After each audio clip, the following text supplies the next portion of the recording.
Tu es encore tombé sur cette vidéo, sois les bienvenus ou sois la bienvenue sur notre session d'enseignement qu'on avait dénommée tu te souviens encore, marche vers sa destinée. Ok, notre session d'enseignement est en train de continuer parce que on est en train de comprendre les étapes qui peuvent mener quelqu'un jusqu'à réaliser sa destinée, jusqu'à réaliser sa mission sur terre, jusqu'à aller jusqu'au bout de sa mission. Parce que non seulement ça doit être l'une de nos grandes prières, mais c'est l'une des grandes attentes de notre Dieu. Dieu notre Père, en nous créant à son image, en nous envoyant sur terre pour venir, pas déambuler, pas être touriste, mais on est venu pour accomplir chacun de nous son projet, son plan. Alors, je ne crois pas qu'elle est ce papa qui sera erré, quelle est cette maman qui sera heureuse de voir qu'ils ont préparé leur enfant à devenir tel et finalement l'enfant n'a pas pu accomplir cette mission. Ça a toujours été comme une grande déception. Alors frères et sœurs, toi qui es tombé sur cette vidéo, s'il te plaît, ne faut pas que le Seigneur regrette de toi en te disant tu as rempli inutilement la terre comme ce figuier là que Jésus avait maudit. Il dit coupez ces figuiers parce que il est rempli inutilement la terre. Il est rempli inutilement. Frères et sœurs, c'est possible d'être sur cette terre et ne pas accomplir sa mission, ne pas accomplir ce à quoi Dieu attend de nous. Alors, je sais que si tu vraiment as réalisé ta mission sur terre, ça sera non seulement ta joie, mais aussi la joie de Dieu. Alors, je m'aimerais vraiment t'encourager à suivre encore notre quatrième étape de comment arriver jusqu'à sa destination, jusqu'à sa destinée, jusqu'à son terminus, jusqu'à sa mission. Alors nous sommes vraiment à la quatrième étape. Alors je te prie vraiment de ne pas être les seuls à suivre ces enseignements. Et d'ailleurs, j'aimerais te dire que la première étape, deuxième étape et la troisième étape sont déjà présentes. Les vidéos existent déjà dans nos comptes.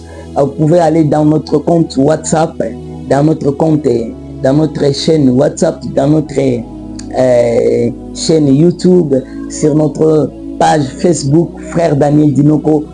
Presque tous mes comptes manqués, on a juste écrit Frère Daniel. Quand tu tapes ce nom, tu vas retrouver toutes les vidéos pour voir de là où on a commencé jusqu'à là où nous sommes. Alors vraiment, que le Seigneur vous bénisse, vous tous qui écoutez ces messages et qui les likez, les partagez.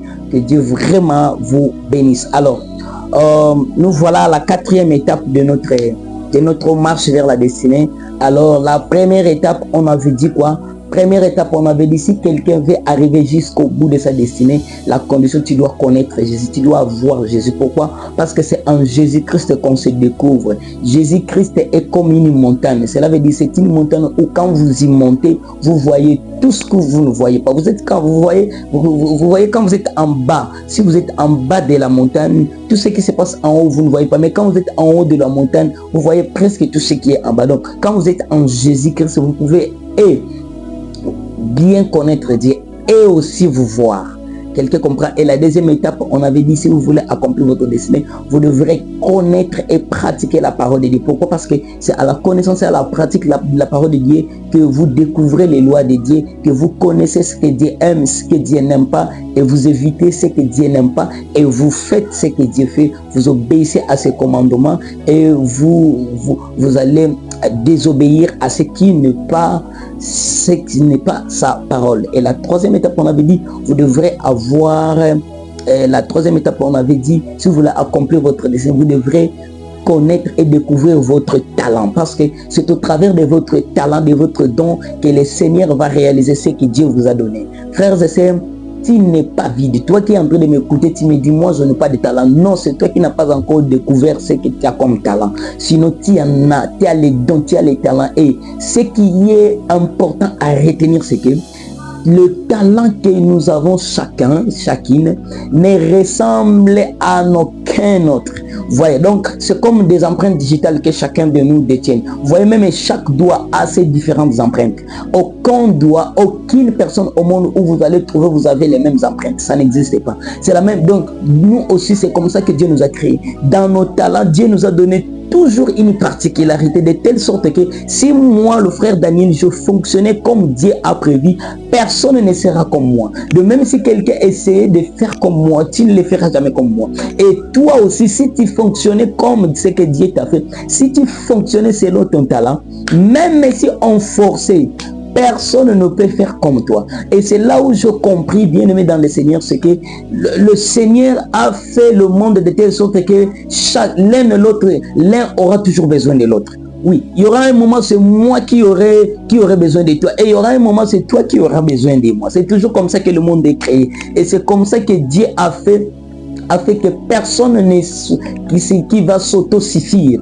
Le seul qui est autosuffisant, c'est Dieu. Dieu se suffit de lui-même. Dieu se suffit lui-même. Mais moi, il y a des choses que je n'aurais pas à accomplir. Il faut peut-être une femme à côté de moi. Ou sinon, il faut un frère à côté de moi. Il faut peut-être une sœur. Il faut peut-être un ami, un homme à côté de moi. Donc, vous voyez, c'est comme ça que le monde est créé. Tu ne peux jamais accomplir ta destinée sans les talents de l'un et de l'autre. Donc, quand tu découvres ton talent, quand tu te découvres, tu verras que tu vas facilement arriver à ta destinée, n'est-ce pas? Et la quatrième étape, c'est celle qu'on veut voir. La quatrième étape, c'est quoi?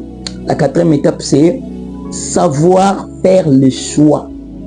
Mais attention, ici, les choix que nous allons faire, ce n'est pas de beaucoup de choses, non. Je vais juste spécifier deux grandes choses sur lesquelles on doit vraiment établir le choix. Frère, quand on dit savoir faire le choix, cela veut dire c'est un choix qu'il faut faire avec attention. Alors, deux grandes choses que tu dois vraiment choisir avec attention, avec sérieuxité, avec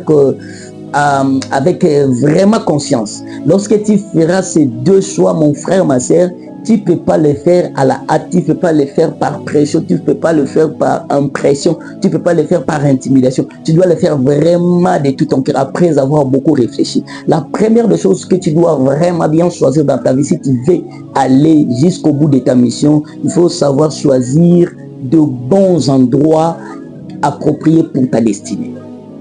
Un bon endroit approprié pour ta destinée. Frères et sœurs, nous tous, on ne va pas accomplir nos destinées peut-être dans notre pays de naissance. Nous tous, nous n'allons pas accomplir nos destinées peut-être aller en Europe ou aller à l'Orient ou en Occident.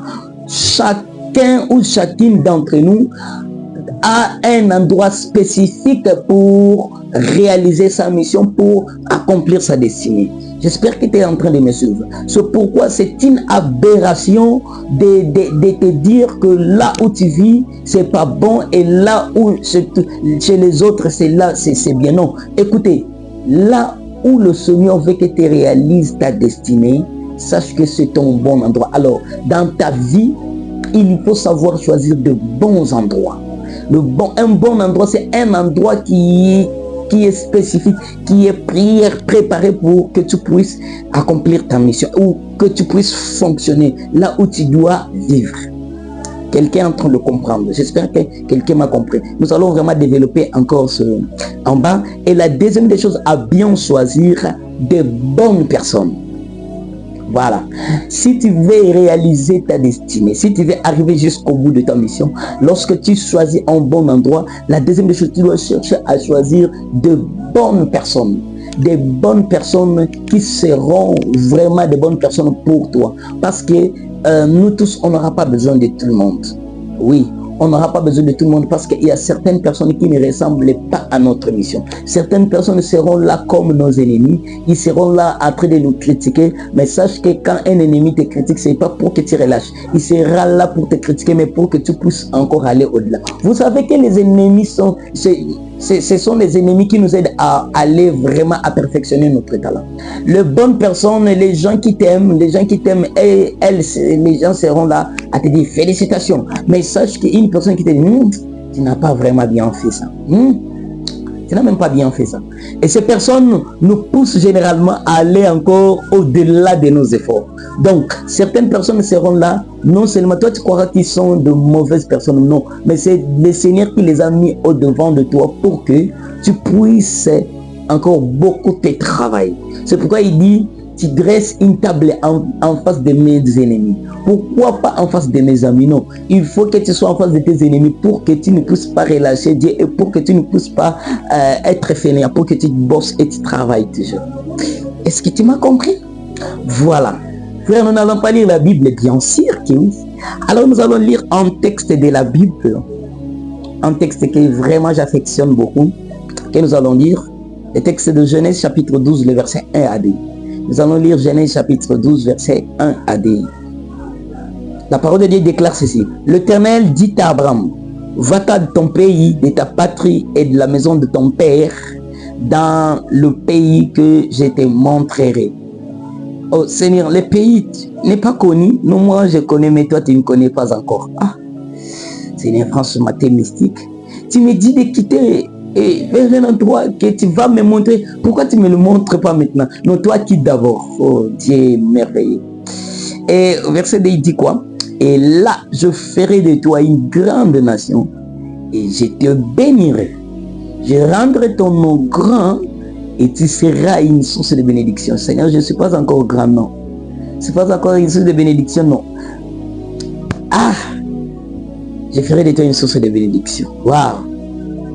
Bien-aimé dans le Seigneur, ce texte ici, c'est le texte où le Seigneur avait un plan très très longtemps à accomplir avec Abraham. Il avait vraiment un projet de faire, comme nous connaissons tous Abraham, c'est notre père, notre patriarche, c'est la première personne avec qui Dieu a fait vraiment alliance avec l'humanité. Et c'est derrière Abraham que nous sommes devenus enfants de Dieu, parce que nous sommes de la postérité d'Abraham. Et ici, le Seigneur était en train de voir qu'Abraham vraiment tardait. Il était vraiment âgé, presque de 60-70 ans. Et que normalement, je crois 80 ans, Abraham était déjà presque âgé. Et que normalement, Abraham devrait aller vers sa destinée. Cela veut dire vers là où le Seigneur l'attend. Mais il y avait des obstacles. Et parmi les obstacles, c'était Abraham, tant qu'il était encore dans la maison de son père, n'était pas encore parent. Mais ce qui est à remarquer, que si vous lisez vraiment bien la Bible, c'est qu'Abraham, dans la maison de son père, était déjà marié avec Sarai. Et Abraham avait des travailleurs, il avait même déjà des baies.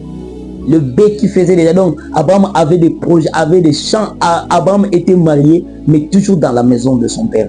Bien-aimé dans le Seigneur, vous savez que certains endroits, quand vous y êtes encore, c'est difficile que le Seigneur vous responsabilise. Oui, il y a certains endroits où vous êtes encore, Dieu ne peut pas vous utiliser parce que cet endroit n'est pas approprié pour que Dieu vous utilise. Or, la Bible dit, c'est l'homme qui quittera son père et sa mère, mais ici, Abraham ne quitte pas encore son père et sa mère. Vous comprenez? Et donc, vous voyez que même le mariage d'Abraham, en tout cas, je ne crois pas que c'était vraiment un bon mariage parce qu'il vivait dans la maison de son père. Il était encore comme contrôlé. Il était encore considéré là-bas comme un enfant.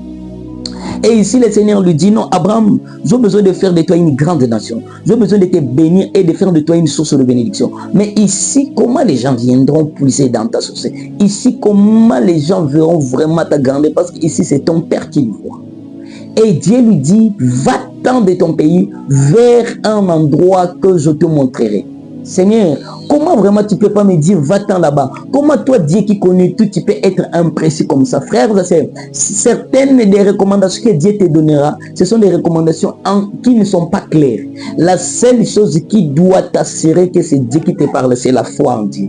Oui, la foi, ce n'est pas avoir toute assurance. Si tu as toute l'assurance sur là où tu pars, ce n'est pas encore de la foi. La foi, c'est lorsque tu n'as que 0,5% d'assurance, mais Jésus te dit, viens. Pierre dit à Jésus, Jésus, est-ce que je peux venir marcher comme toi? Il dit, viens. Jésus, tu ne peux pas encore, tu ne peux pas d'abord dire à l'eau, l'eau devient dire. Non, pendant qu'il y a des vagues, Pierre voit des vagues, mais Jésus lui dit, viens. Jésus, quelle est l'assurance? Il n'y a pas d'assurance. Bien aimé, si tu veux marcher avec Dieu, ça veut dire que tu dois avoir la foi en lui. Quand il te dit, viens, quel que soit, même si les conditions ne sont pas encore bien réunies, vas-y. Si c'est lui, vas-y. Quelqu'un me comprend? Voilà, donc c'était ça. Et c'est pourquoi, non, c'est normal qu'Abraham soit appelé le père de la foi. Parce que certaines des recommandations qu'Abraham a obtempérées de Dieu, non, c'est incroyable. Incroyable, incroyable. Vraiment, je prie que Dieu vraiment me donne aussi une telle foi, que Dieu vraiment grandisse ma foi, que Dieu vraiment me donne une foi vraiment qui doit accepter des risques, mais de croire que même dans le fait, il est là. C'est-à-dire que M. Abednego ne croyait pas que Dieu était déjà là. Ils ont dit on part quand même. Même si on va mourir, on part quand même. Non, frères et sœurs, tu ne vas pas mourir. Dieu est avec toi. D'accord? Alors, on a dit, pour arriver à accomplir sa destinée, bien-aimé dans le Seigneur, tu dois savoir choisir de bons endroits. Ici, Dieu dit à Abraham, Abraham, quitte là-bas. Alors, Seigneur, tu es incapable de me bénir ici? Non. Je suis très capable. Mais l'endroit que tu te trouves là, non, ce n'est pas approprié pour ta destinée. Il y a certaines filles qui doivent quitter la maison de leur père. Pourquoi? Parce que le mariage que Dieu te prévoit, il faut que tu quittes d'abord là-bas. Il y a certains garçons, il y a certains hommes qui doivent d'abord quitter la maison de leurs parents pour que le Seigneur leur montre la nouvelle dimension. Frères et sœurs, il y a certains endroits qui ne sont pas appropriés pour que Dieu te bénisse. Ce n'est pas que Dieu est incapable, non. Juste que Dieu ne veut pas que tu sois en danger. Parce que certaines bénédictions te rendent en insécurité. Oui. Alors si tu n'es pas au bon endroit, c'est difficile pour toi de vraiment bien manger et bien profiter de ta bénédiction. C'est pourquoi Dieu commence par dire à Abraham, Abraham, quitte d'abord là-bas. Quitte la maison de ton père. Va-t'en, va-t'en. J'ai besoin de faire de toi une grande nation. Mais là où tu es, c'est pas beau. C'est pas beau. Et la deuxième des choses qu'on nous a dit qu'il faut vraiment bien choisir, c'est les bonnes personnes. Frères et sœurs, lorsqu'on dit qu'il faut choisir de bonnes personnes, c'est qu'il y a de mauvaises personnes à éviter. Oui. Quand on te dit qu'il faut accomplir ta destinée, sache qu'il y a des personnes qui seront là comme des ennemis.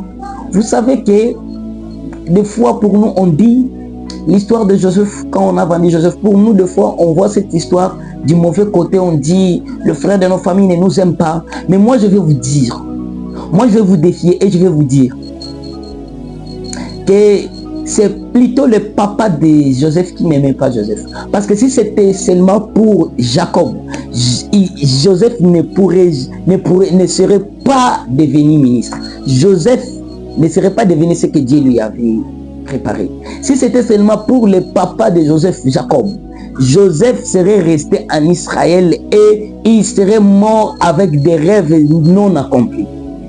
Le frère de Joseph, malgré que le fois on comprend cette histoire d'une très mauvaise manière, mais moi je veux vous dire qu'ils ont été utilisés par Dieu pour amener Joseph à accomplir sa destinée.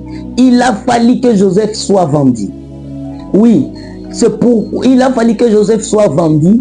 Pourquoi? Parce que le vendre, c'est l'introduire vers sa destinée. La destinée de Joseph ne serait pas accomplie en Israël. La destinée de Joseph devrait s'accomplir en Égypte. Alors Dieu a vu. Quelle est cette personne-là qui peut vraiment accomplir cette mission? Non, il faut que je cherche un Judas. Non, Judas c'est une bonne personne. Et vous allez voir que même quand il s'agit de la vente de Jésus, Pierre ne pourrait même pas accepter vendre Jésus. Pierre, jamais. Jean, les disciples que Jésus aimait, jamais.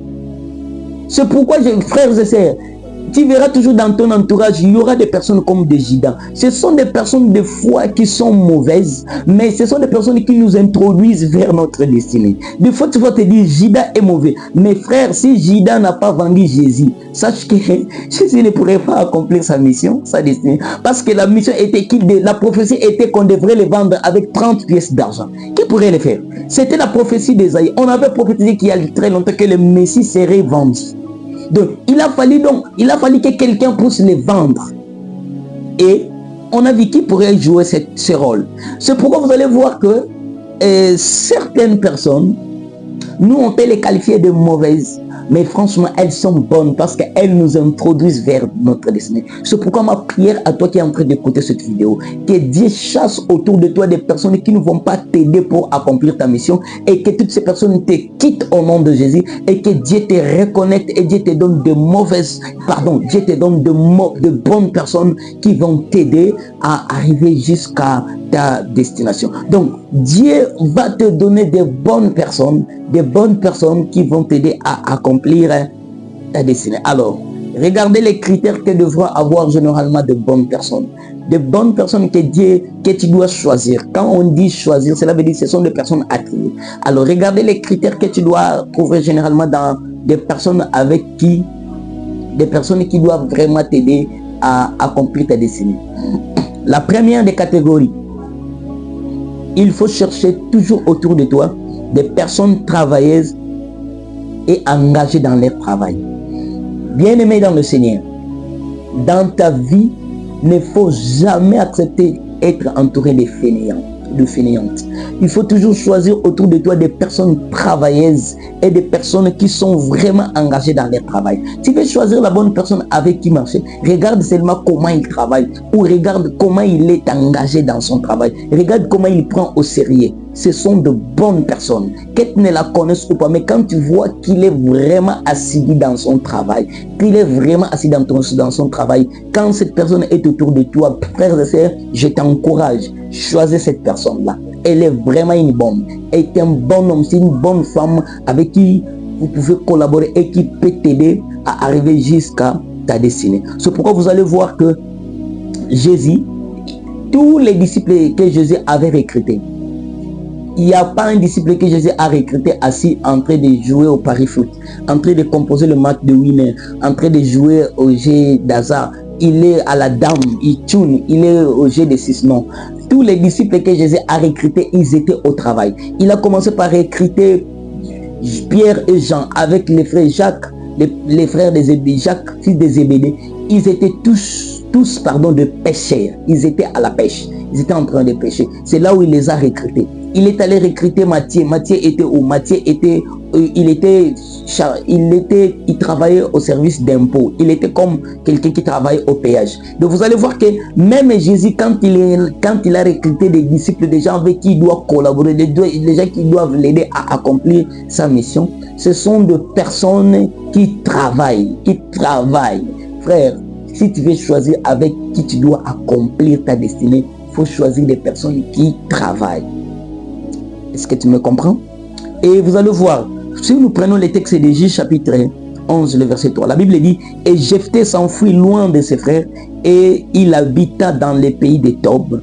De gens de rien se rassemblèrent auprès de Jephthé, et ils faisaient avec lui des excursions. » Ici, le texte de Juge 11, les textes nous parlent, si vous commencez au verset 1, les textes nous parlent de Jephthé, qui était l'enfant d'une famille, mais le papa de Jephthé l'avait eu avec une autre femme. Cela veut dire c'était l'enfant d'une autre femme, et cette femme certainement n'a pas pris vraiment soin de Jephthé, et Jephthé avait été obligé d'être ramené dans la famille où cela veut dire le papa avait une autre femme, peut-être une femme, et il avait des demi-frères, donc les enfants d'une autre maman.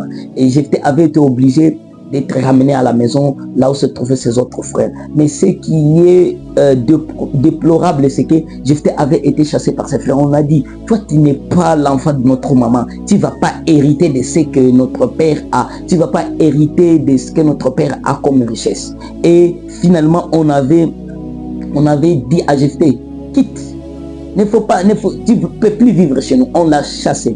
On a chassé Jephthé. J'ai dit à une personne, tu es maltraité, tu es chassé de tes frères. Ne t'inquiète pas. On t'a chassé de la maison de ton père, mais on ne t'a pas chassé de la maison de ton créateur. Tes frères peuvent te régner, mais je vais te dire, Jésus ne te régnera jamais. Quels que soient tes péchés, il ne te régnera jamais. D'ailleurs, pendant que toi tu pêches, tu fuis, lui te cherche pour que tu reviennes. Est-ce que quelqu'un me comprend? Et Jephthé, la Bible dit, il s'est enfui loin de ses frères. Oui, certaines personnes, il faut les quitter. Il est allé loin de ses frères et il est allé habiter dans les pays des Tob. Et la Bible dit que là, il s'est rassemblé avec les gens de rien du tout. Cela veut dire lui aussi était considéré comme rien du tout. Et la Bible souligne qu'il s'est rassemblé avec les gens de rien du tout. Mais ce que j'aime, c'est que Jephthé a pris les gens de rien du tout et il a fait des gens bons à quelque chose. Oui, les gens peuvent te dire que tu es bon à rien. Les gens peuvent te dire que tu n'as pas d'utilité. Mais moi, je vais te dire, tu es bon à quelque chose. Tu es bon à quelque chose, ma sœur. Il ne faut pas te minimiser. Ce que les gens disent de toi, ce n'est pas ce que tu es. Tu me comprends? La Bible dit, Jephthé a commencé à faire des excursions. Il a commencé à travailler, il a commencé à faire des formations avec ses frères, avec ces gens ici. Et si vous continuez les textes au verset 4 jusqu'au verset 7, vous allez voir que il est arrivé un temps que la famille là où Jephthé vivait avec ses frères et sœurs, on est venu les acheter et on les a fait la guerre.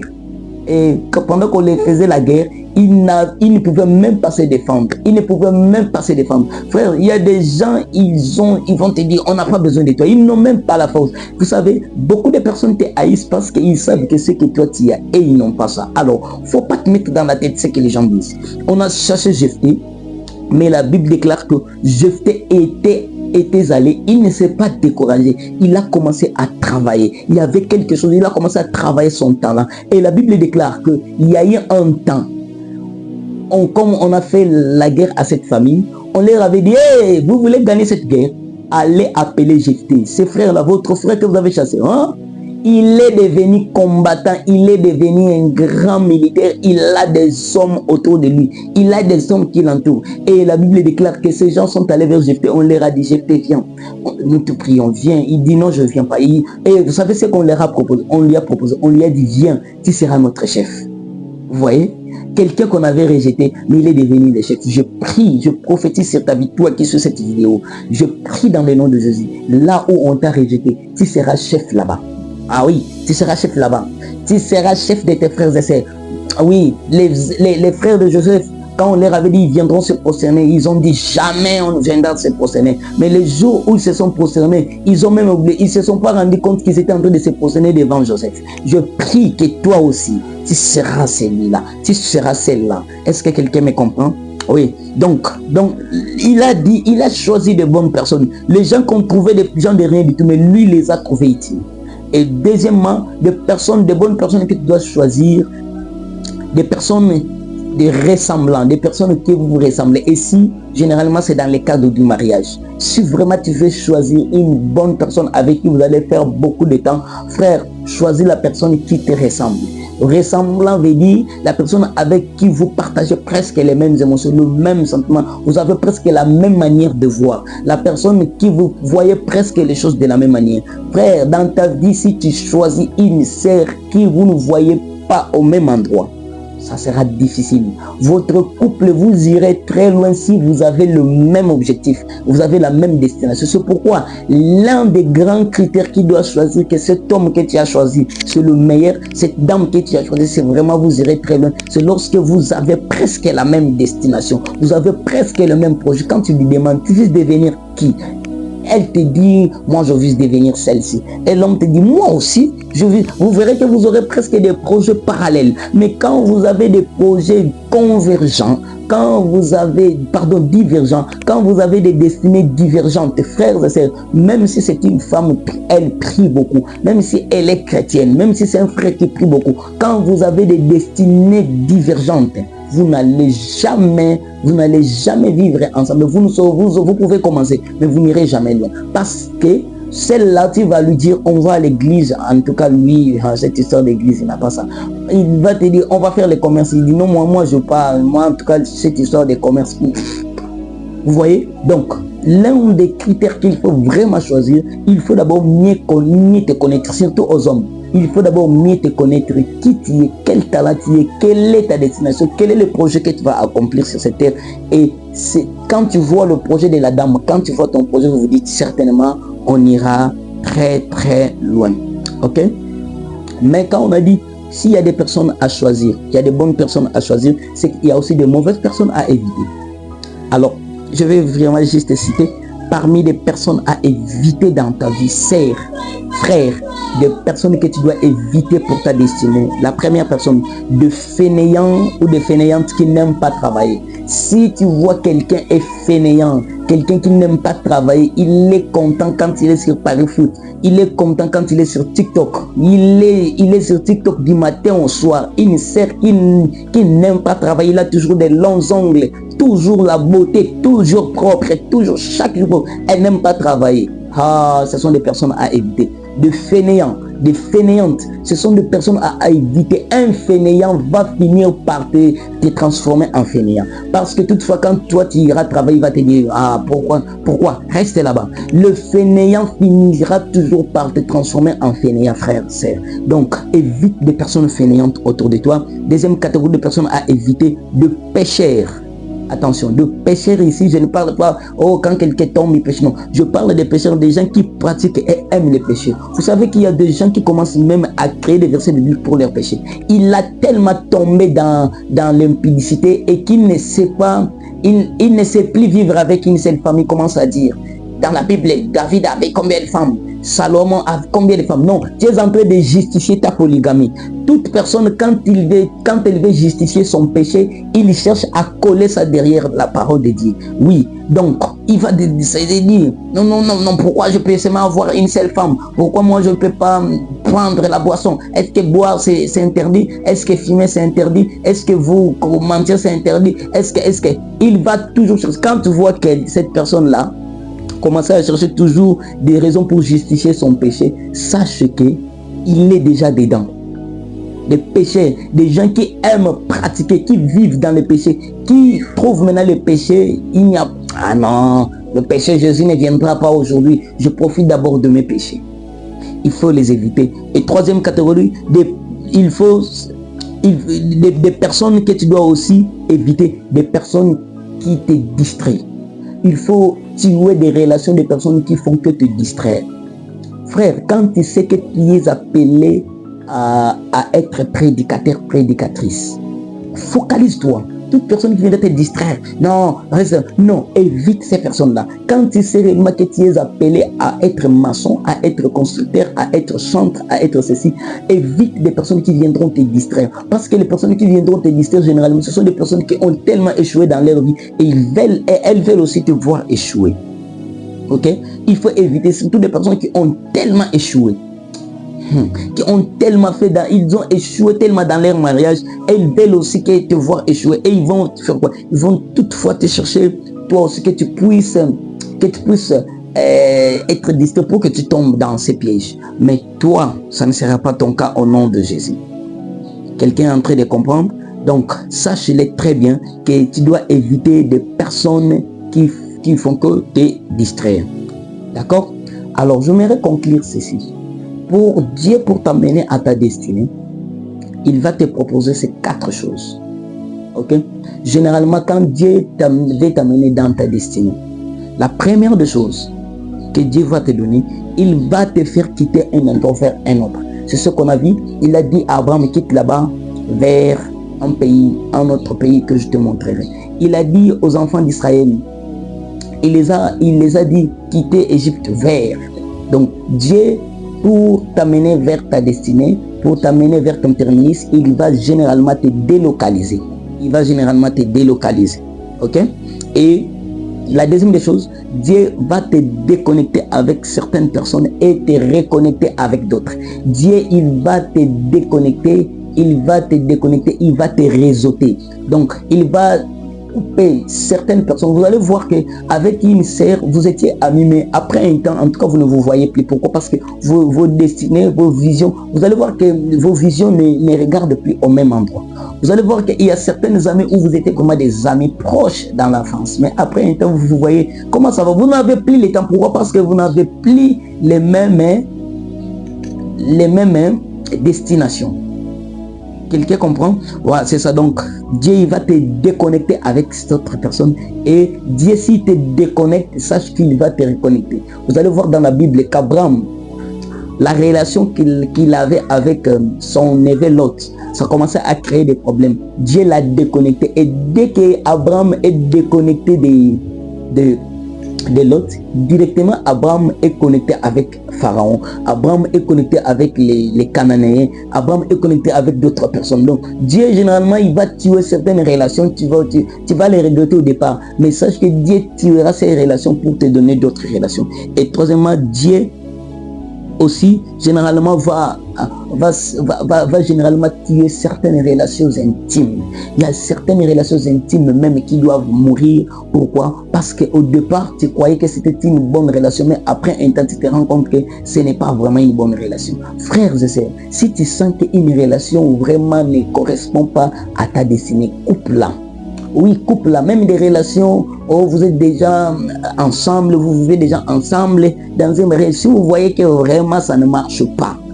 Des fois, dans certains mariages, il y a des contradictions. C'est pas question de loi, c'est pas question de sorcellerie, c'est question de destination. Vous n'avez pas la même destination. Alors généralement, certains mariages se sont conclus juste par grossesse. Pendant que la femme était tombée enceinte, directement on a marié la sœur avec les frères. Et après un temps, ils se rendent compte qu'en tout cas, on n'est pas censé vivre ensemble. Alors, frère, si réellement tu sens que ça ne marche pas après plusieurs réparations, ça ne marche pas, c'est mieux d'être reconnecté vers d'autres. Parce que certaines relations, pendant qu'on sera dans ces relations, Dieu ne donnera jamais les bonnes relations. Ok? Et quatrième des choses, généralement, quand Dieu veut t'amener dans ta destinée, il commence par te transporter dans le désert. Il commence par te transporter dans le désert. Et dans le désert, généralement, Dieu nous y amène pour vraiment deux buts. Le premier but, Dieu nous amène souvent dans le désert pour qu'on le coûte mieux et qu'on puisse mieux le connaître. Les enfants d'Israël ont mieux connu Dieu au désert qu'au Canaan. Ils ont mieux connu Dieu dans le désert qu'en Égypte. Donc, dans le désert, c'est un moment où les enfants d'Israël, ils écoutent tellement Dieu et ils connaissent vraiment Dieu. Donc, de fois, certains moments que tu vas traverser, des moments de sécheresse, ça ne vient pas des démons, ça ne vient pas des sorciers, ça ne vient pas des trucs. C'est juste que Dieu veut que tu puisses te concentrer, tu puisses te focaliser pour que tu puisses vraiment mieux l'écouter et tu puisses mieux vraiment les connaître. Et la deuxième des choses, Dieu nous amène souvent dans le désert aussi parce que c'est là où on se découvre. C'est dans le désert que tu vas te sentir que même avec ou sans copains, tu peux mieux t'acheter des habits, tu peux mieux te faire belle, tu peux mieux t'acheter des cabellos, tu peux mieux t'acheter des chevelures, tu peux mieux te faire jolie. Oui, c'est généralement beaucoup de filles, après être déçues par beaucoup d'hommes, elles se sont décidées et elles se prennent soi-même en charge. Et elles se sentent et se rendent compte que, oh, mais moi-même j'étais déjà capable. Vous savez, certaines des choses, tu crois que tu n'as pas ça parce que tu n'as pas encore été au désert. Certaines circonstances douloureuses que Dieu te fait traverser, Dieu veut juste que tu te découvres c'est à quoi tu es capable. Tu es abandonné, personne ne s'occupe de toi, personne ne veut plus de toi. Dieu veut juste que tu découvres qu'en toi tu as une potentialité pour nourrir.